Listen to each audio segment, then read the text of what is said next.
यार मेरे को चारों तरफ से लाके यहाँ पे।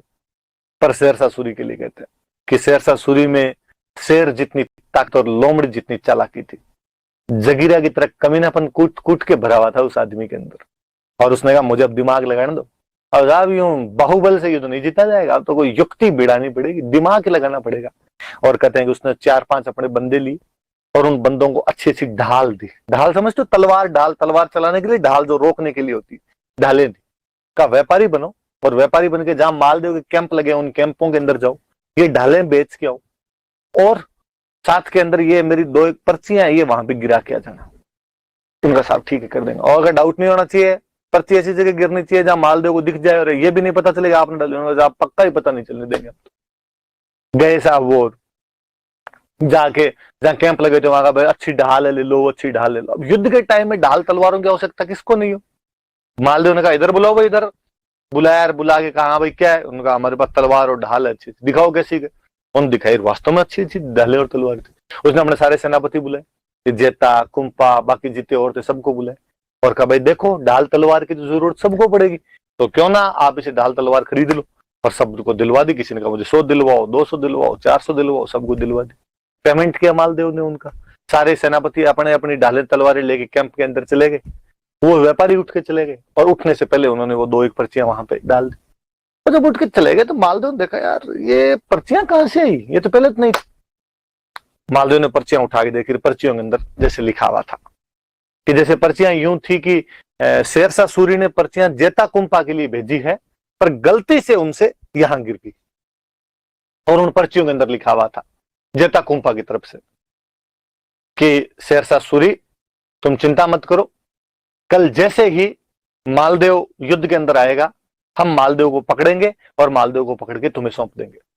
कि जेता कुंपा ने लेटर उसको लिख के ऐसे भेजे थे और शेरशाह ने वापस लिख के भेजा कि हाँ ठीक है, अपनी डील पक्की, और मैं जीत गया तो बाद में तुम्हें मारवाड़ का राजा बना दूंगा।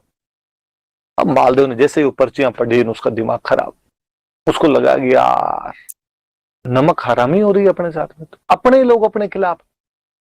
और उसने अपने बाकी सामान, जेता कुंपा को छोड़ के जो बाकी सामान थे उनको बुलाया और उनको कहा कि गो बैक, वापस चलो। उसने सोचा जब यार लड़के मरना ही है तो मैं यहाँ गिरी सुमेल में नहीं लड़ूंगा, तो मैं वापस जाके लड़ूंगा। एक बात और लो बीच, कहते हैं कि जब शेरशाह की सेना आने के समाचार मिले थे भाई शेरशाह की सेना लड़ने के लिए आ रही है, तो मालदेव ने वहां बैठ के कहा था भाई आपने कहां युद्ध लड़े। तो जेता कुंपा ने कहा था कि युद्ध गिरी सुमेल के पास लड़ा जाए। क्यों? तो उनका वो ये जेतारण वाली जगह जेता के नाम से ही है, तो उसने कहा वो वाली जमीन हमारी है और वहां पर हम व्यवस्था अच्छी कर देंगे, खाने पीने के हथियारों की सब व्यवस्था हम अच्छी कर देंगे। तो मालदेव के दिमाग में आएगा अच्छा जेता उस दिन कह रहा था कि उस जमीन पर मैं व्यवस्था अच्छी कर दूंगा, तो व्यवस्था ये है कि मुझे पकड़ के शेरशाह को सौंप दो। और ये कुंपा, मैं इसको बीकानेर छोड़ के आया था और मैंने इसको कहा था तो क्यों आया, तो इसने कहा मैं शेरशाह सूरी के खिलाफ लड़ना चाहता हूं, आपको साथ देना चाहता हूं। नहीं नहीं, इनकी तो प्लानिंग भाइयों की ये दूसरी। और उसने अपने बाकी सबको कहा ये देखो साहब ये नमक हरामी है, इन्होंने हमारे साथ में धोखाधड़ी की है, बिट्रेल किया है और अपने को वापस यहां से चलना चाहिए। सामने चले गए। जेता कुंपा ने खूब सौगने कही, उन्होंने कहा तू कहे उसकी सौगन है और हमने ऐसा नहीं किया है, राइटिंग चेक कर ले यार हमारे साइन नहीं है ये। पर अब मालदेव नहीं माना तो नहीं माना। तो और अब बाकी सारी जनता जो बाकी सारे सामंत वो यूं थू थू करे और वो जेता कुंपा की तरह अरे यार कोई अपने देश के साथ गद्दारी कर सकता है ऐसे, कोई अपने राजा के साथ ऐसे धोखाधड़ी कर सकता है और तुम्हें तो डूब मरना चाहिए, वैसी बातें कर। जेता कुंपा को ये बातें बड़ी यूं चुभी और उन्होंने कहा कि ठीक है, जब हमारे पर इतना बड़ा क्लेम किया आपने, इतना बड़ा आरोप लगा दिया हमें, तो कल हम लड़ेंगे। केवल 12,000 फौजी उनके पास में थे और दूसरे दिनों 12,000 फौजी शेरशाह सूरी की 80,000 की फौज से लड़े थे। क्या बेहतरीन युद्ध लड़ा उन लोगों ने, शेरशाह सूरी की सेना के छक्के छुड़ा दिए थे उन्होंने। पर कहते हैं मुस्लिम राजाओं में एक अच्छी विशेषता और थी कि मुस्लिम राजा हमेशा रिजर्व्ड आर्मी रखा करते थे, एक आर्मी पीछे और रखते थे, जबकि अपने यहाँ के जो राजा थे वो अपनी पूरी की पूरी आर्मी एक साथ झोंक दिया करते थे।